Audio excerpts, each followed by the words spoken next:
Boa tarde, então. Tudo bem com vocês? Então, muito obrigado pelo convite dos amigos da FEB, parceria com a Associação Médico Espírita do Distrito Federal. É uma alegria estar aqui nesse ambiente, fisicamente e espiritualmente maravilhoso. Eu cheguei aqui ontem, né, Arismar? Viemos conhecer aqui os prédios, os bastidores, uma energia fantástica, realmente. E é uma honra, uma alegria a gente estar aqui, né? Só lamento que minha esposa não veio falando de família, né? Da saudadezinha, né? Mas com certeza ela mandou um beijo a todos vocês, alguns que ela já conhece, né? Mas quem sabe uma próxima oportunidade. E nos foi solicitado que nós falássemos um pouquinho sobre as leis morais e a família. Então eu tentei, é uma parte muito grande lá do Livro dos Espíritos, enfim, eu tentei pescar aquelas questões que estariam mais correlacionadas com os assuntos da família, no nosso dia a dia, da nossa vida, do nosso lar, que tem a ver com os nossos compromissos que assumimos antes da gente reencarnar. Então, vamos trazer um pouco a parte histórica. Vamos lá aqui. Muda aqui, isso. No sentido de família, né, Joana de Ângeles, ela nos aborda que seria para todos nós tentarmos, ao menos, evoluirmos juntos, uma ajuda mútua, respeitando, perdoando, para que haja um reajuste. A gente sabe que ninguém está junto por acaso, nem a nossa família biológica, nem a nossa família de amigos, irmãos da Associação Médico Espírita ou da FEB. Estamos juntos aqui para o aprendizado coletivo. E ela nos cita aqui que para isso são fixados compromissos de união antes do berço, estabelecendo-se diretrizes para a família, cujos membros voltam a se reunir com a finalidade de recuperação espiritual e de crescimento intelecto-moral. Intelecto, moral. Não adianta só um, não adianta só o outro. A doutora Marlene falava muito isso, né? Que a nossa verdadeira evolução é como se fosse uma viagem de avião. Uma asa, o lado intelectual, outra asa, outro lado moral. Sem uma dessas asas, o avião não tem estabilidade, né? No rumo da perfeição relativa que todos, mais cedo ou mais tarde, alcançarão. Então, cada um de nós aqui, nos nossos processos pessoais, nessa encarnação, está aqui para aprender alguma coisa. Alguns de nós estão para aprender a diminuir o egoísmo, outros de nós aqui estão para aprender a diminuir, de repente, a intolerância, a impaciência, a grosseria. Outros de nós aqui estão para aprendermos a sermos mais altruístas uns com os outros, e cada um numa escola, numa matéria dessa escola da vida, né? Lembrando também que agora, no século XXI, nós temos vários modelos de família, e não nos cabe aqui fazer nenhum mérito de julgamento. Temos família heteroafetivas, homoafetivas, casais no primeiro, segundo ou terceiro casamento, separados, viúvos, com filhos, sem filhos, pais solteiros, mães solteiros, com pet, sem pet. Hoje em dia, realmente, temos algumas possibilidades de exercitar o amor, não no sentido piegas, mas no sentido verdadeiro de formarmos parcerias. E nesse aspecto que não cabe a gente julgar se você está assim com aquela pessoa ou assado, mas que realmente você possa fazer dessa sua trajetória a melhor história possível, né? Nessa trajetória, quando que começou, né? Desde o comecinho da nossa história planetária, finalidades, né? Estreitar laços, o verdadeiro educandário do progresso humano, como os nossos colegas já falaram aqui na parte da manhã e na parte da tarde, que foi um prazer ouvi-los. Lembrando que as nossas afeições não se perdem. Então, os amores de toda a amistosidade que a gente tem um com o outro vai continuar no plano espiritual, com certeza, numa próxima encarnação. Já foi dito aqui a questão das afinidades ou antipatias espirituais que algumas situações familiares possam ocasionar, entre netos e avós, marido, mulher, filhos e pais, etc., né? Sempre temos que prestar atenção na questão de aquisição das qualidades morais, não só dos bens materiais, Puxa, eu estou com uma casa com 15 suítes, eu tenho um celular que faz pipoca, sabe essas coisas que a gente não precisa mais ficar só vivendo para ter e viver para ser? Porque os bens materiais se estragam e ficam aqui no plano físico. O que a gente vai levar? Todo o carinho e as trocas afetivas que nós tivemos, inclusive as negativas, né? Mas a gente precisa ter a vida material, porque vamos falar das leis morais, inclusive a lei do trabalho, que temos responsabilidade com relação a isso, mas não vivemos só para os bens materiais. A gente está aqui por uma causa também maior, vivendo uma experiência material. E lembrar que também nunca vamos nos isentar do apoio da espiritualidade. A espiritualidade, meus amigos, não espera da gente perfeição. A espiritualidade espera da gente esforço. Então eu não estou aqui para fazer uma palestra perfeita, ninguém está aqui para ser perfeito o tempo todo, mas a gente está aqui para tentar fazer um pouquinho do melhor de si, por si e pelos outros. Não só por si, mas também pelos outros. Equilibrando altruísmo com egoísmo e assim por diante. Na história, a gente tem relatos aqui do início de agrupamento de pessoas, famílias, desde o período neolítico. Alguém já estava encarnado nessa época aqui de vocês ou não? 12.000 a 3.000 anos antes de Cristo. Você lembra, Arismar? Lembra? Macaquinho, meu Deus do céu, né? Aí o homem passou a cultivar a terra para matar a fome, pela sua sobrevivência, né? Passou a ter moradia fixa, minha casa, minha vida, não é mesmo? Domesticação dos animais para cultivo, alimento, etc., né? O pessoal da Holanda entende português, sim ou não? Porque eu estou falando com sotaque holandês muito forte hoje, vocês estão percebendo, né? Domesticação dos animais, né? Cachorro, gato, vaca, porco e outros, etc., enfim. E aí começou o trabalho que os homens e as mulheres foram começando a definir as suas finalidades, as suas funções. O homem na história, geralmente ligado à caça, à pesca, ao cultivo de trazer o alimento pela força física de casa, de fora de casa para dentro de casa. O homem também, historicamente, relacionado à questão da segurança, da proteção. E a mulher, historicamente, cuidar dos filhos e o preparo desses alimentos. Estamos no século XXI, tudo isso se inverteu e se equilibrou, graças a Deus, pelo menos é o que a gente tenta conviver na lei de igualdade, que vamos estudar um pouquinho aqui nas leis morais hoje. E aí, o homem passa a ser, entre aspas, o chefe da família nessa questão histórica, sendo aí corresponsável pela prole, por esse núcleo de pessoas que estavam reencarnando naquele momento, e junto de uma companheira, de uma mulher, né? Culturalmente, a gente sabe a questão dos relacionamentos, né? Onde alguns homens tinham relacionamento com várias mulheres, inclusive até o século XXI, naquela região do Oriente Médio, culturalmente, religiosamente, em algumas partes, isso é aceito. Um homem pode estar casado com 7 mulheres. Até teve uma novela com relação a isso, não teve? Eu não lembro o nome agora, né?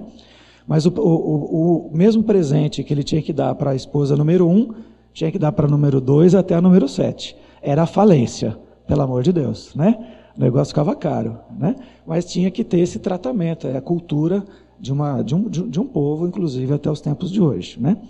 E aí, a questão de se fixar com a sua parceira, isso foi aos poucos se tornando um hábito da humanidade, a parceira com o parceiro e vice-versa. Nasce então a família, né? A célula máter da nossa sociedade. Sendo então necessário o aumento da produção dos alimentos, né? A agricultura, né? Porque a população também é crescendo. Brasília tem 3 milhões de habitantes, é isso? Hoje em dia, o entorno, né? E era para ter 500 mil, pelo menos o primeiro planejamento. Nosso país está com 200 e poucos milhões, né? Então, temos terra, depois veio a tecnologia para realmente nos proporcionarmos o alimento. Nasce então o estoque desses alimentos, nasce o comércio e a sociedade atual, como a gente foi aprendendo pelo desenvolvimento tecnológico, da engenharia, da química, da biologia, da medicina, de todas as áreas do conhecimento, nascendo também a escrita e a troca de informações. Hoje nós temos o Zap Zap, não é mesmo? A troca quase que escrava de informações. A gente tem que aprender a ser dono do celular e não o celular ser o seu dono, não é mesmo? E aí surgem as leis humanas. E aí esse conjunto de normas, né, obrigatórias pela preservação do indivíduo, da família, da sociedade. As leis humanas foram se modificando de acordo com a história, né? Refletem a cultura e a necessidade social de alguma comunidade, de um povo. O mais antigo conjunto de leis conhecidas pela humanidade, que nós temos conhecimento, o Código de Hammurabi, que reinou de 1792 a 1850 antes de Cristo, lá naquela época da Babilônia. Moisés, mais ou menos 1200 anos antes de Cristo, recebeu os 10 mandamentos, a primeira psicografia na pedra, né? Depois ampliou para cerca de 600 leis. Maomé escreveu o Corão sob a inspiração do anjo Gabriel, e as leis foram se formando. Não sei se tem algum colega da área da advocacia aqui, e temos o Código Civil, o Código Penal e etc, etc, né? Porém, as leis de Deus, onde vamos entrar aqui com as leis morais, elas são criadas exatamente para manter a ordem e o equilíbrio do universo. E a gente tem que pensar não só da vida aqui que nós conhecemos desse planeta, né? São eternas, imutáveis, como o próprio Deus, aqui do Livro dos Espíritos, na questão número 615, e refletem então a providência divina, é uma lei universal. Então, a partir de agora, vamos, depois desse breve histórico, né, fazer um pequeno desfile aí pelas leis morais, que são em número de 10, né? Lei divina ou natural, adoração, liberdade, progresso, sociedade, trabalho, destruição, conservação, igualdade, reprodução, justiça, amor e caridade, a perfeição moral. Então, a gente tentou pescar algumas das perguntas mais importantes correlacionadas com temas familiares para a gente fazer uma reflexão. Quem quiser falar alguma coisa também, por favor, fique à vontade, tá? Mas o que sabemos é que a teoria só não basta, precisamos ir à prática dessas leis, através do conhecimento de si mesmo, que é a grande chave, como já foi dito por vários colegas aqui, do verdadeiro progresso dessa encarnação, para que ela não seja perdida, como tantas outras que já perdemos aí em outros débitos, né? Então, esse progresso espiritual, cada um tem um ritmo, cada um tem um momento. Como eu disse aqui, cada um de nós está no momento do seu aprendizado. Uns estão mais adiantados em outros assuntos, outros mais atrasados em outros. Isso não quer dizer que somos piores ou melhores do que ninguém. Está todo mundo no mesmo barco, filhos do mesmo pai, na mesma encarnação, né? Então, começando aqui por lei divina ou lei natural. O que se entende por lei divina ou lei natural? Da questão 614 aqui, né? É a lei de Deus, é a única e verdadeira para a felicidade do homem. Ela lhe indica o que deve ou não fazer, e ele é infeliz somente quando se afasta dela. É eterna essa lei divina? Sim, e imutável como o próprio Deus. Onde está escrita essa lei? Na nossa consciência. De uma maneira arcaica ou pré-histórica, está lá na nossa consciência, no fundo, a gente sabe o que é certo, o que é errado, o que é bom, o que não é bom para nós e para os outros. O que, na verdade, muitas vezes nós fazemos, através das encarnações sucessivas, é nós arrumarmos desculpas para a gente não cumprir alguma coisinha que vem por aí. E qual o modelo mais perfeito dessa lei? O próprio Cristo, né? Entramos aí nessa questão do bem e do mal, que no fundo nós sabemos. E aqui não cabe eu falar de patologias psiquiátricas, né? Depressão, ansiedade, pânico, nada disso. Mas cabe aqui da gente falar de patologias morais, comportamentais, né? Então, o bem e o mal. As circunstâncias dão relativa gravidade ao bem e ao mal. Muitas vezes comete o homem faltas que nem por serem consequência da posição em que a sociedade colocou, se tornam menos repreensíveis. Mas a sua responsabilidade é proporcionada aos meios que ele dispõe para compreender o bem e o mal. Assim, mais culpado é, aos olhos de Deus, o homem instruído que pratica uma simples injustiça do que o selvagem ignorante que se entrega aos seus instintos. Então, o que seria mais interessante? Um cristão hipócrita ou um ateu amoroso? O que vocês acham? Né? O ateu amoroso. Não importa se ele acredita em Jesus, no Criador, nesse grande arquiteto do universo, mas ele trata bem a si e ao seu semelhante. Nada vai angariar perfeição moral, sendo ele cristão, muçulmano e dentro do cristianismo católico, evangélico, espírita, etc., etc., se ele vem ao templo, seja ele qual for, sai fora desse templo e não muda uma vírgula do seu comportamento na sociedade porta fora, dentro do seu próprio lar. Então, o grande recado, na medida do nosso esforço também, porque não adianta a gente inventar desculpa, como eu já falei, é a gente combater a nossa própria hipocrisia. Isso é um exercício individual, pessoal e intransferível, né?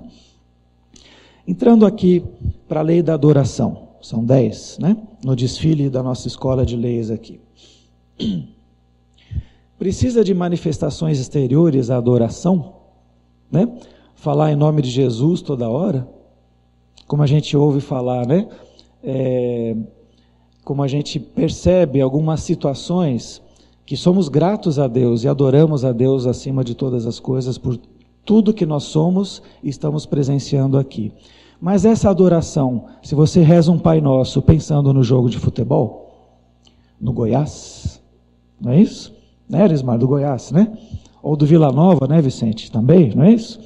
O teu Pai Nosso, gente, bate no teto e volta. Porque você falou da boca para fora, não chega às esferas mais altas da questão da própria espiritualidade. E na medida que você fala, meu Deus me ajuda de todo o coração na sua maior aflição, com certeza essa oração chega nas nuvens, aos mentores cujos quais se sensibilizariam com a sua súplica e de repente, no momento de hoje, ou o mais breve possível, vai te ajudar na tua maior angústia. Então essa adoração, a adoração verdadeira do coração. Em todas as vossas ações, lembrai-vos sempre de que o Senhor tem sobre vós o seu olhar. Nós nunca estamos sozinhos, nem o pior dos mortais, o pior de um muçulmano, o pior de um cristão, o pior de um ateu. Ou vocês acham o que estaria acontecendo, por exemplo, com um sujeito chamado Adolf Hitler? Onde estaria Adolf Hitler, por exemplo, agora, nesse exato momento? Encarnado, desencarnado, virou sorvete, o que aconteceu com ele? Né? E aí vem um momento agora, fofoca espírita, Antônia. Nos contaram, né? O nosso amigo lá de Uberaba, como é que ele chama aquele rapazinho? Geraldinho, que foi confiado a Gandhi cuidar do Hitler. E parecia que estava num planeta distante. Disse ele que era Plutão. Geraldinho falou isso. Para fazer uma terapia com o Hitler, para ele pensar no que ele estava fazendo, rever as suas posições e, quem sabe, reencarnar. Porque se fosse permitido que Hitler estivesse perto do orbe terrestre... Alô? Vocês imaginam...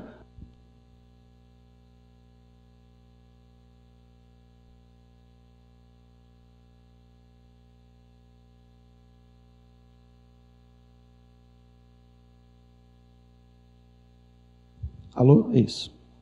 Tudo bem?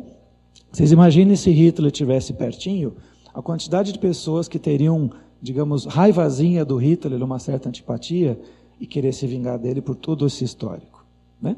Então, na adoração, se eu vou vibrar por alguém, geralmente a gente vibra só porque a gente ama, também tem essa, né? O espírita tem um lado meio egoísta às vezes, a gente tem que prestar atenção nisso. Então, meu parente está no hospital, no leito tal, vou fazer uma oração por ele, para que o Dr. Bezerra de Menezes o atenda. Olha, plano VIP, Dr. Bezerra, já pensou? É difícil, né? Mas vocês não acham que a espiritualidade já sabe o que tem que fazer? Claro que eu vou pedir para eles ajudarem encarecidamente quem eu amo, ou de repente pedir pelo planeta inteiro. Mas a espiritualidade já sabe o que eles têm que fazer. Não é proibido pedir, não é proibido adorar. Mas o que eu posso fazer? Como o JC é um cara legal, ele falou o seguinte: vocês podem fazer o que eu faço e muito mais.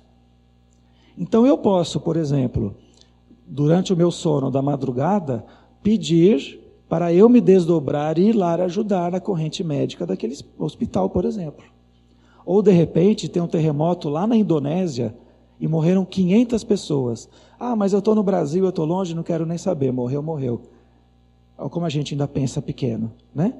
E a gente vê no telejornal, terremoto na Indonésia, morreram 500 pessoas. O que eu posso fazer por elas? Rezar um Pai Nosso? Ok, legal. Vou vibrar amor por elas, lá do outro lado do planeta. Ok, legal. Mas será que eu também não posso ir até lá? Em deslocamento? Basta pensar para estar no lugar, para você ajudar. Então, na adoração, a gente tem que ser espírita menos passivo, mais ativo, no sentido de colaborar com os espíritos e não pedir que os espíritos façam tudo por nós. A gente pede pela família, pai, mãe, né? Minha mãe com certeza pediu proteção para eu vir a Brasília. É mãe. Vocês falaram isso aqui, né? As mamães aqui, né? Então, normal, você pede por aquele que você ama, mas mais altruísmo você vai ter quando você pede até por aqueles que você não ama, e aí é mais difícil, né? Aquele que te mata, aquele que te... Porque vai precisar de uma boa vontade coletiva, voltou, uma boa vontade coletiva para que as pessoas tenham respeito mútuo e permaneça um mínimo de clima de harmonia no lar. Então, quando a gente ora, vamos pedir que aconteça o melhor por mim e que eu possa entender o que é o melhor por mim, mesmo que no primeiro momento seja algo difícil, um problema de saúde, um desemprego. Qual de nós às vezes não passou uma contrariedade ou uma grande frustração, né? Aí lembramos do Evangelho no lar, pela comunhão com os bons espíritos e sintonizar. Então a gente tem que aprender a sintonizar, sair do analógico e ir para o digital. E ir para o digital não significa tratar Deus como garçom. Significa tratar Deus como pai, amigo, amoroso. E a gente vai ouvi-lo com ouvidos de ouvir, não como filho mimado. Para a terceira lei, lei da liberdade. Questão 826. Em que condições poderia o homem gozar da absoluta liberdade? Desde que juntos estejam dois homens, duas mulheres, enfim, duas pessoas, há entre eles direitos recíprocos que lhes cumpre respeitar. Não mais, portanto, qualquer deles goza de liberdade absoluta. Não fazer para o outro que não gostaria que fizessem para si. Essa é uma lei que a gente esquece, né? Às vezes. Porque, de repente, eu acho que eu tenho a razão e você não tem. E aí vem os atritos, vamos discutir a relação, DR. Então, a lei da liberdade em casa, no lar, gente. Hoje, o homem tem que dividir as tarefas com a mulher, como a mulher tem que dividir as tarefas com o homem. Vice-versa. Na medida da boa vontade dos dois. De acordo com o horário, com a correria, com a parceria que se forma daquele núcleo familiar, em diversos modelos que já vimos em slides anteriores. Então, o núcleo familiar, a liberdade é fundamental. Como diz o poeta, né? Deixo as portas abertas para que você possa voltar. Eu não estou te prendendo aqui comigo. Eu vou enfeitar muito bem o meu jardim, como esse jardim aqui ao lado é tão belo, para que os pássaros e as borboletas possam frequentar. Vocês estão ouvindo? Está aqui, ó. Então, estou com saudade da minha esposa? Claro que eu estou, mas ela deixou eu vir. Porque ela gosta de mim, ela sabia que eu estou com pessoas que eu adoro, conhecer gente nova, que são vocês aqui também, né? Então essa é a liberdade que inspira também algum grau de respeito e confiança. Senão acabou tudo, né? Qual liberdade você quer? De ficar com algemas no pé da cama? Não funciona isso, né? Que é o que resulta dos embaraços que se opõem à liberdade de consciência. Constranger os homens a procederem em desacordo com seu modo de pensar, fazê-los hipócritas. A liberdade de consciência é um dos caracteres da verdadeira civilização do progresso. E a cada um suas obras. Tem o homem o livre-arbítrio de seus atos? Sim, tem a liberdade de pensar e de obrar, de atuar. Eu vou colher o que eu plantar. A semeadura vai depender da plantação, né? Lembrando o livro aqui, O Problema do Ser, o Destino e da Dor, terceira parte, capítulo 22. Quanto maior liberdade, maior responsabilidade, e aí vamos ver qual vai ser o grau da sua elevação moral. E aí cada um pensa com seus botões. Eu chegando aqui ontem, eu falei, caramba, esse lugar é tão maravilhoso, eu sou um pecador, eu posso entrar aqui? Eu pensei, sabe, uma energia assim. Eu tenho tantos defeitos ainda que só eu sei, não vou falar porque eu não sou bobo, né? Enfim, mas eu falei, caramba, que legal ter a oportunidade de vir a essa sede histórica, né? Como é que fala? A casa de Ismael, não é isso? Não é mesmo? O Brasil também dá trabalho para Ismael, pelo amor de Deus, hein, gente? Não vamos falar de política não, né? Melhor abafar o caso, né, Márcia? Tá bom, né? Então, testemunho da sua consciência, ou ela te aprova ou ela te reprova. Desse livro, então, para sermos felizes, é necessário querer sê-lo e fazer esforço de vir a sê-lo, libertando-nos da escravidão da ignorância e das paixões baixas, substituindo o império das sensações dos instintos pelo da razão. A minha bonitinha aqui, ó. Diz Shakespeare, né? O futuro do homem não está nas estrelas, mas na sua vontade. Então a gente tem que se unir pelas pessoas por vontade. Né, Natália? Né, Vicente? É isso aí. E sejam felizes. E nem precisa casar no papel para isso hoje em dia, pelo amor de Deus. Né? Mas a questão de uma afinidade é de dentro para fora. Quando não tem que rolar, não vai rolar, não tem que ser. Né? Lei do Progresso, número 4. Questão 779. A força para progredir áurea ao homem a si mesmo, ou o progresso é apenas fruto de ensinamento? O que diz aqui os espíritos? O homem se desenvolve por si mesmo naturalmente, mas nem todos progridem simultaneamente do mesmo modo. Dá-se então que os mais adiantados auxiliam o progresso dos outros por meio do contato social. Não dá para viver sozinho, ninguém é autodidata de tudo o tempo todo. Nós vamos precisar um dos outros mais cedo, mais tarde, ontem, hoje ou amanhã. Aquele cara que fala que sabe tudo, só sei que nada sei, não é isso? Sabe nada, inocente, né? E a partir daí, o centro espírita que te falar também, olha, vem cá que eu te curo, foge desse centro espírita. O líder religioso falar, vem cá que eu te curo, foge desse líder religioso. Porque a cura e a transformação é um processo seu, não é da instituição. A instituição é só um instrumento escolar ou hospitalar para você fazer o teu progresso. E diz aqui, mais à frente, aqui entra também progresso em todos os sentidos, né? Material, intelectual e moral. Qual o maior obstáculo à lei do progresso? Sabemos, né? Orgulho e egoísmo. Refiro-me ao progresso moral, porquanto o intelectual sempre efetua o tempo todo. Então adianta você ter pós-doutorado na Universidade de Popcorn, na Califórnia, e você trata mal o porteiro do seu prédio? O que adianta tudo isso? Você ignora todo mundo só porque você tem títulos, ou posses, ou bens? Que raio de progresso que é esse? Né? O progresso é maravilhoso, como eu já disse, os bens materiais nos dá um conforto, uma agilidade maravilhosa. Né? O futuro chegou, o Jetson, século XXI chegou, né? E a gente está aqui para usufruir disso. Não para fazer disso uma meta de vida e nem disso uma escravidão também. Entramos na lei da sociedade e do trabalho, meio pelo qual a gente vai aprender uns com os outros e gerar o conforto fruto do seu trabalho. A vida social está na natureza? Certamente. Vide as formiguinhas que trabalham em conjunto, né? Deus fez o homem para viver em sociedade, não lhe deu inutilmente a palavra e todas as outras faculdades necessárias à vida de relação. Então, nós vamos precisar fazer parte de equipes. Precisamos saber trabalhar em grupo, trabalhar em equipe, porque todo mundo vai dar uma colaboração ao trabalho. Segue aqui. O homem tem que progredir insulado, isolado, né?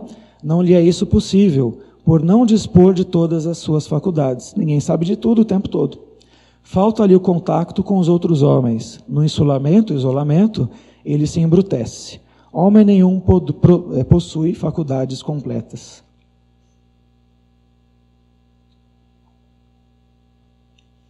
Na escola da vida a gente sabe disso, né? Mediante, continuando essa mesma questão, a união social é que elas, umas às outras, se completam. Aí lembramos do casamento. Lembra lá em Santos que você deu essa resposta para a gente, né, primo? Eu brinquei com eles lá, que eles estiveram lá em Santos na semana passada, fizemos também um seminário de família, aí falei com a Arismar, é namoro ou amizade? Márcia falou, casamento, né? E foi aquela gargalhada lá, lembra, né? Então, mediante a união social é que elas, umas às outras, se completam para se assegurarem o bem-estar e o progresso. Por isso, é que precisando uns dos outros, os homens foram feitos para viver em sociedade e não isolados. E o jeito mais evidente é a família. Não tem outro método que, pelo mecanismo da inteligência divina, foi criado, obrigado, de você exercer todas as leis morais, senão que dentro da família. Aí chegamos na questão do trabalho, né? Às vezes dá preguiça, ou se dá. No friozinho ainda, levantar cedo, não é fácil. Como a gente ouve, né? Domingo à noite, como o Rossandro falou lá em Santos, na semana passada. Você ouve aquela musiquinha do Fantástico, você fala, meu Deus, é segunda-feira. Tudo de novo, né? Lembra que ele falou, Ana, né? Tudo de novo? Sim, tudo de novo. A gente só aprende pela repetição. A gente tem que aprender gostando ou não, né? Mas graças ao trabalho que se progride a sociedade, graças ao dinheiro, fruto desse trabalho, que conquistamos temporariamente os bens materiais e damos conforto para aqueles que amamos e fazemos também a nossa caridade. Seja um trabalho voluntário ou caridade material, caridade monetária. É assim que funciona. Porque o dinheiro não pode também parar na mão de uma pessoa só, tem que circular. Então eu pago o imposto, pelo menos teria que ser assim, o governo retribui os serviços, que dá o dinheiro também para o trabalhador, que compra o pão na padaria, que paga o funcionário, o dinheiro tem que circular, para dar o conforto a todos, ou a quase todos, ou a maioria que for possível, né? Então a necessidade do trabalho é uma lei da natureza? Sim. Por isso mesmo que constitui uma necessidade, e a civilização obriga o homem a trabalhar mais, porque ele aumenta as necessidades e os gozos. Sim, estamos temporariamente vivendo uma vida material. Só se deve entender o trabalho pelas ocupações materiais? Claro que não. E o trabalho dos amigos espirituais, que fazem ponte aérea só no pensar, né? Assim como o corpo, o espírito também trabalha. Toda ocupação é útil. Então o mecanismo antidepressivo é o trabalho. O mecanismo antidepressivo é a caridade. É se colocar no lugar do outro, é não pensar só no seu umbigo. É você sair um pouco da sua casinha e ver como é que está a casinha do outro, num trabalho social como esta casa aqui deve fazer maravilhosamente bem. Ou cada um no seu templo religioso, na sua ONG, no seu bairro e assim por diante. Então toda ocupação útil é trabalho. O nosso colega que foi trocar a pilha, ele fez um trabalho para ajudar o microfone a funcionar. A nossa amiga que me deu a água é um trabalho voluntário, que tem o seu valor. Então nenhuma profissão também é melhor ou pior do que a outra. Todo mundo tem a sua importância na sociedade. E por que isso é imposto ao homem? Porque aqui nós não estamos de férias. Apesar de que a gente também merece tirar férias de tempos em tempos, já vamos falar um pouquinho mais adiante. Mas é a nossa aprovação, a nossa expiação e, ao mesmo tempo, meio de aperfeiçoamento intelectual da gente. Sem o trabalho, o homem permaneceria sempre na infância quanto à inteligência. Por isso é que seu alimento, sua segurança, seu bem-estar, depende do seu trabalho, da sua proatividade.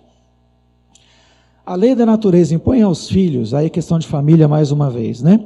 A obrigação de trabalharem para os seus pais, porque os pais normalmente educam, trabalham para os seus filhos, para o sustento, para o conforto, para a escola, para a comida, para a roupa, para tudo que está envolvido numa questão de família. E isso às vezes tem recíproca no final da existência, quando o pai já está velhinho, a mãe já está velhinha, todo filho cuida do seu pai. A avó da minha esposa, já desencarnada, ela dizia: uma mãe cuida de 10 filhos, 10 filhos não cuidam de uma mãe. Interessante alguns casos de egoísmo, indiferença que a gente às vezes tem como testemunho, né? Te diz aqui os nossos amigos espirituais: certamente do mesmo modo que os pais têm que trabalhar para os seus filhos. Foi por isso que Deus fez do amor filial e do amor paterno e materno um sentimento natural. Foi para que, por essa afeição recíproca, os membros de uma família se sentissem impelidos a ajudarem-se mutuamente, o que, aliás, com muita frequência, se esquece na vossa sociedade atual. Os abandonos, as tristezas e as mágoas que eventualmente geram problemas kármicos para as próximas encarnações. Dívidas com pessoas que a gente tinha que cuidar, mas não cuidou. Tinha que amar, mas não amou. Tinha que fazer o bem e não fez. Mas temos que descansar às vezes com relação ao trabalho? Sim, nós não somos máquinas, nós não somos robôs. Deus fez o mundo em 6 dias, descansou no 7º, mas não está assim na Bíblia, né? E a gente precisa também, quem está trabalhando, quem não está desempregado, infelizmente o desemprego é uma tristeza no nosso país, ou quem já não é aposentado, enfim, quem está trabalhando tem que descansar, tem que tirar férias, tem que ter lazer, tem que ter amizade, tem que ter prazer, tem que fazer caridade, porque a caridade também é um instrumento de prazer, já está comprovado pelo sistema nervoso que você gera neurotransmissores de bem-estar, né? Pela ação da própria caridade. Então, nas suas férias, descanse, durma à noite, né? Enfim, você precisa se refazer. Então, precisamos sim, junto com o trabalho, equilibrar. O cachorro não é o cara de azul não, viu gente? Esse é o pitbull mais simpático que eu já vi na minha vida, mais sorridente, a minha tia lá de Campinas que tem. Bonzinho, porque ele foi bem criado, né? Foi bem educado, ele não foi criado para morder, para correr atrás dos outros. Tudo é o jeito que você cria, em todas as raças, né? Então precisamos descansar também. Do livro aqui, Obras Póstumas, da primeira parte, fala: liberdade, igualdade e fraternidade constituem por si só o programa de toda uma ordem social que realizaria o mais absoluto progresso da humanidade. Então, dentro de casa, a família, liberdade, igualdade e fraternidade. Revolução Francesa. Alguém estava encarnado aí na época da Revolução Francesa? Só fechar os olhos que vocês lembram de tudo. E a tal lei de destruição e de conservação, que também aborda a questão das leis morais. É lei da natureza o instinto de conservação? Sim, todos nós o possuímos. A defesa, né? Qualquer que seja o grau da sua inteligência. Nuns, puramente maquinal, raciocinado em outros. Então existe o instinto de conservar, de preservar, de defender. Não é de atacar o semelhante, mas tomar as providências quando necessário. Não estou falando de violência, não estou falando de briga, mas simplesmente 10 minutos, beleza. Correr com a palestra porque o tempo está acabando, não é mesmo? Então, questão 704. Tendo dado ao homem a necessidade de viver, Deus lhe facultou em todos os tempos o meio de conseguir. Essa é a razão porque faz que a terra produza de modo a proporcionar o necessário para que os habitam, visto que só o necessário é útil, o supérfluo nunca é. Muitas vezes, gente, a gente tem que prestar atenção que a gente corre muito atrás de coisa fútil. Picuinhas, milindres, nos relacionamentos de família, que na verdade, o mais importante é a paz de espírito.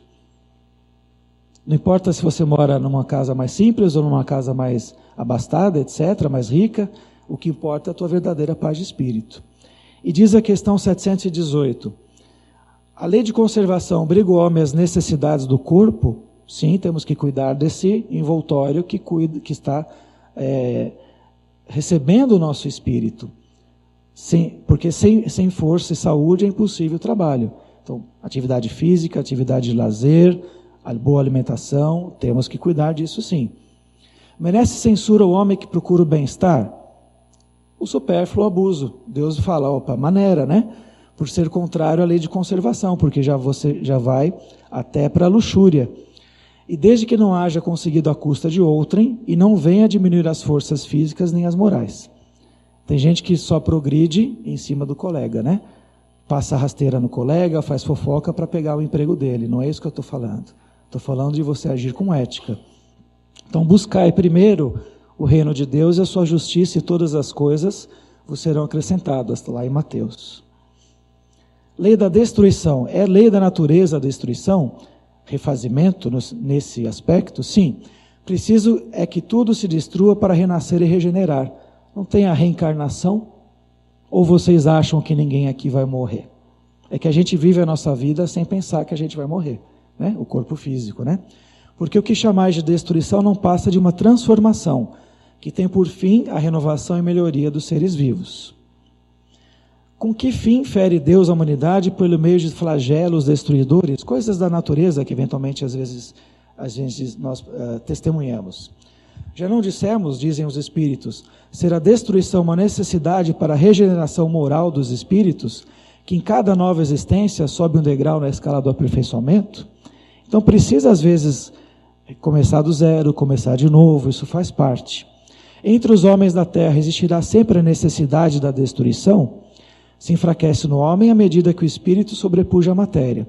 Assim é que, como podereis observar, o horror à destruição cresce com o desenvolvimento intelectual e moral. Como a gente fica horrorizado com violência, com guerra, com maldade, com coisas erradas, assim vai progredindo a humanidade conforme nós façamos menos essas coisas. Tem gente que se compraz ainda destruindo, matando, roubando, com corrupção e tudo que a gente tem visto ultimamente aqui, infelizmente, né? Mas às vezes tem que cair para levantar, tem que sujar para limpar, tem que sofrer para aprender a parar de sofrer. Essa é a lei da destruição. Indo agora para a lei da igualdade. Perante Deus, são iguais todos os homens? Sim, as mesmas leis da natureza estão submetidos. Todos nascem igualmente fracos, acham-se sujeitos às mesmas dores e o corpo do rico se destrói como o do pobre. Deus a nenhum homem concedeu superioridade natural, nem pelo nascimento, nem pela morte. Todos, aos seus olhos, são iguais. Por que não outorgou Deus as mesmas aptidões a todos os homens? Não teria graça, né, se fôssemos todos iguaizinhos, não é mesmo? Deus criou os espíritos iguais, mas não as suas aptidões.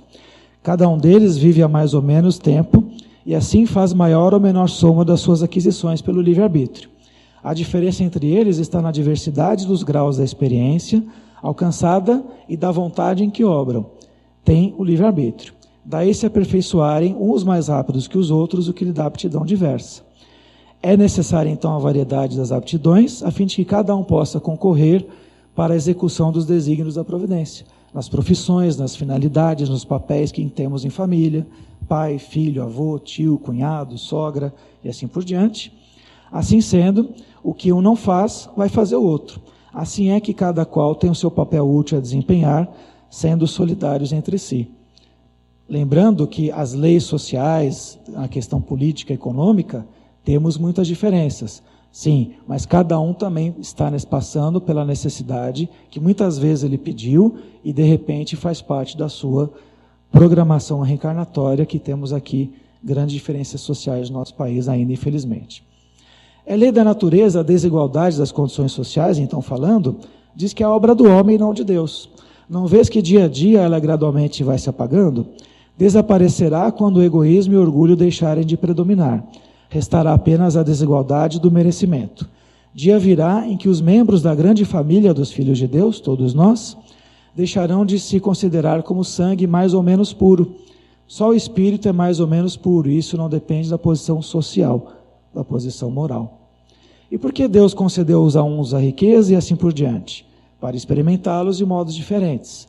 Foram escolhidos pelos próprios espíritos, que nelas, entretanto, sucumbem com frequência. A miséria provoca as queixas contra a providência, a reclamação, Deus não me escuta, não faz as minhas vontades, virou as costas para mim, etc. E a riqueza, quando sobe a cabeça pela luxúria, por exemplo, incita a todos os excessos que eventualmente a gente vê, né? Continuando a lei da igualdade, a alta posição do homem nesse mundo e o ter autoridade sobre os seus semelhantes são provas tão grandes e tão escorregadias como a desgraça, a pobreza. Porque quanto mais rico e poderoso ele é, tanto mais obrigações tem que cumprir e tanto mais abundantes são os meios que se dispõem para fazer o bem e o mal. Aí você lembra, puxa, o mal político brasileiro, que burrada que ele está fazendo, não é mesmo? Que abismo que ele está cavando para si mesmo na próxima encarnação. Deus experimenta o pobre pela resignação, o rico pelo emprego que dá os seus bens e o seu poder. A riqueza e o poder fazem nascer todas as paixões, que nos prendem à matéria e nos afastam da perfeição espiritual. E a igualdade aqui, homem e mulher, uma briga eterna, né? Super-homem, mulher maravilha. São iguais perante Deus o homem e a mulher, têm os mesmos direitos, falando de casos de família? Não outorgou Deus a ambos a inteligência do bem e do mal, a faculdade de progredir? Sim, somos todos iguais. E a evolução da sociedade também no equilíbrio das leis dos direitos para a mulher. A fraqueza física da mulher não a coloca naturalmente sobre a dependência do homem? Para algumas funções, diz os espíritos aqui talvez, né? Ao homem, por ser mais forte, os trabalhos rudes, à mulher os trabalhos mais leves, a ambos o dever de se ajudarem mutuamente a suportar as provas da vida, apesar de que tudo isso está modificando, né? Deus a uns deu a força para protegerem o fraco e não para escravizarem. E quantos maridos ou mulheres fazem escravos uns dos outros nos casamentos mais pegados, mais complicados, né? Sendo iguais perante a lei de Deus, devem os homens ser iguais também perante as leis humanas? O primeiro princípio da justiça é esse, né?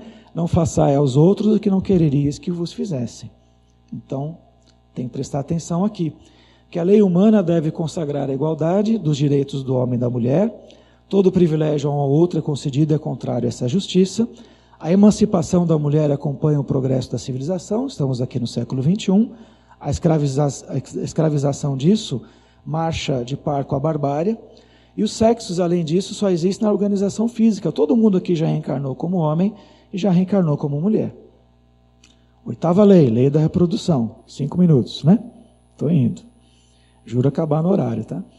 Será contrário à lei da natureza o casamento, isto é, a união permanente de dois seres? Não, é um progresso na marcha da humanidade. Fazermos parcerias, amores trocados, amores mútuos. Que efeito, pergunta 696, teria sobre a sociedade humana a abolição do casamento? Uma regressão à vida dos animais. Apesar de que algumas espécies de animais são monogâmicas, né? Alguma espécie de aves, mamíferos, não é isso, Márcio? Não sei dizer quais agora, né? Diz aqui também que o estado de natureza é o da união livre e fortuita dos sexos. O casamento constitui um dos primeiros atos de progresso da sociedade humana, porque estabelece a solidariedade, a maturidade fraterna e se observa entre todos os povos, se bem que em condições variadas. 701. Qual das duas, a poligamia ou a monogamia? É uma coisa importante da gente falar, né? Coisas de família. É mais conforme a lei da natureza. A poligamia é a lei humana cuja abolição marca um progresso social. O casamento, segundo as vistas de Deus, tem que se fundar na afeição dos seres que se unem. Na poligamia não há afeição real, apenas uma sensualidade, o sexo por si só, né? A abolição do casamento seria, pois, regredir à infância da humanidade e colocaria o homem abaixo mesmo de certos animais que lhe dão exemplo em uniões constantes, como falamos agora há pouco. São contrários à lei da natureza, às leis e costumes humanos, que têm por fim ou por efeito criar obstáculos à reprodução. Então, temos casais, famílias felizes sem filhos, através de métodos anticoncepcionais, ou casais que têm problemas com relação à fecundação pelas leis naturais, ou eventualmente porque não tinha que ser, não tinha que acontecer. Deus concedeu ao homem, sobre todos os seres vivos, um poder de que ele deve usar, sem abusar. Pode, pois, regular a reprodução de acordo com as necessidades. A ação inteligente do homem é um contrapeso que Deus dispôs para restabelecer o equilíbrio entre as forças da natureza, o instinto, e ainda é isso que o distingue dos animais, porque ele obra com conhecimento de causa. Então, todo casal obrigado a ter filhos? Não necessariamente. Está na lei da natureza ou somente na lei humana a indissolubilidade absoluta do casamento. Pode ter separação? Pode. Um está fazendo mal para o outro, um está querendo matar o outro dentro do mesmo teto, vai viver junto? Não dá para viver desse jeito. O Espiritismo fala, é uma lei humana muito contrária à lei da natureza, mas os homens podem modificar suas leis, só as da natureza são imutáveis. Então, de repente, o amor verdadeiro não estava com aquele par, estava com aquele outro. Qual é o ciclo que cada casal tem que cursar? Quem sou eu para dizer quantos anos cada um tem que ficar casado? Impossível. Em relação ao aborto, obviamente, a posição da filosofia espírita é de alertar que isso não é o correto, né? Então, há crime sempre que transgrediza a lei de Deus, o aborto, né? Interromper a gestação. Uma mãe, ou quem quer que seja, cometerá um crime sempre que tirar a vida a uma criança antes do seu nascimento. Por isso que impede uma alma de passar pelas provas, a que serviria de instrumento o corpo que estava se formando. Dado o caso, essa ressalva, que o nascimento da criança pusesse em perigo a vida da mãe dela, haverá crime em sacrificar-se a primeira para salvar a segunda? Não. Preferível que sacrifique a que ainda não existe, a sacrificar-se que já existe. A única condição que a filosofia espírita nos orienta. Lei 9. Ação, amor, justiça e caridade. Como se pode definir a justiça? Em cada um respeitar o direito dos demais. Só que às vezes a gente só pensa no nosso e esquece do outro. É complicado, né? Posto que parte o direito que a lei humana consagra, qual a base da justiça segundo a lei natural? Disse Cristo, né? Queira cada um para os outros o que quereria para si mesmo. Mais uma vez, no coração do homem imprimiu Deus a regra da verdadeira justiça, fazendo que cada um deseje ver respeitados todos os seus direitos. Na incerteza de como deva proceder com seu semelhante dada a circunstância, trate o homem de saber como quereria como ele assim o procedesse, em circunstância idêntica. Guia mais seguro do que a própria consciência, não lhe podia Deus lhe haver mais dado. Então, verdadeiro sentido da palavra caridade: benevolência para com todos, indulgência para as imperfeições dos outros, perdão das ofensas. Em casa, principalmente. Em agrupamentos sociais, principalmente. A gente precisa lembrar desse ensinamento. O amor e a caridade são complemento da lei da justiça, pois amar o próximo é fazer-lhe todo o bem que não seja possível e que desejáramos que nos fosse feito. Amai-vos uns aos outros como irmãos. A caridade, segundo Jesus, não se restringe a essa esmola, abrange todas as relações em que nos achamos com os semelhantes. Sejam eles nossos inferiores, iguais ou superiores. Eles prescrevem, então, como remédio, a indulgência. Então, pensando nessas leis naturais, né? Qual que seria a mais importante? Justiça, amor e caridade. Resume todas as outras. Porque sem amor, sem caridade, não adianta trabalho, conservação, liberdade, adoração, nada disso. E qual o verdadeiro amor aqui, ó? Maternal e filial. Aqui é minha mamãe, Dona Aurilene, que está lá em Santos, né? E eu cresci, não teve jeito, né? O tempo não para, né? Será uma virtude o amor materno ou algo instintivo, comuns aos homens e aos animais? Uma e outra coisa. A natureza deu à mãe o amor e seus filhos no interesse da sua conservação. No animal, porém, esse amor se limita às necessidades materiais e cessa quando desnecessários se tornam os cuidados. No homem persiste pela vida inteira. A esposa da minha avó também falava que filho são 9 meses na barriga e o resto da vida na cabeça. Não sai, né? No homem persiste pela vida inteira e comporta um devotamento e uma abnegação que são virtudes. Sobrevive mesmo à morte e acompanha o vida até o além-túmulo. Continua, né? E quando o filho causa desgosto ao pai? É uma tristeza, né, gente? E aí, o que acontece? Não tem esses desculpas para o fato de lhes não dispensarem a ternura de que fariam objeto em caso contrário, né? Reciprocidade, né? Você espera a reciprocidade normalmente, mas nem sempre ela vem. O que nos fala os amigos espirituais? Não, porque representa o encargo que lhes é confiado. E a missão deles consiste em se esforçarem por encaminhar os filhos para o bem, como bem falaram as nossas colegas aqui anteriormente. Demais, esses desgostos são, a miúde, a consequência de mau feitio que os pais deixaram que seus filhos tomassem desde o berço. Colhem o que semearam. Pois é, né? Às vezes a ingratidão, vem de uma falta de rédea curta lá no começo. Finalizando então, cumprindo o tempo da nossa colega aqui, que está olhando para mim brava já, assim. Se todos os olhares bravos fossem assim, estava bom demais, né? Finalizamos então com a perfeição moral. JC é um cara legal, né? E o que precisamos falar? Que a nossa colega da FEB já disse aqui de manhã. Deixa eu colar aqui do celular. Que o verdadeiro homem de bem e cumpre a lei da justiça, amor e caridade, a sua maior pureza, assim o pratica com a sua consciência tranquila. Se ele interroga a consciência sobre seus próprios atos a si mesmo, perguntara se violou essa lei, se não praticou o mal, se fez todo o bem que podia, se desprezou voluntariamente numa ocasião de ser útil, se ninguém tem nenhuma queixa sobre ele, enfim, se fez a outrem tudo aquilo que desejara que lhe fizessem, esse cara, enfim, vai ter a perfeição moral. Então, vamos tentar todos os dias um pouquinho? Com certeza.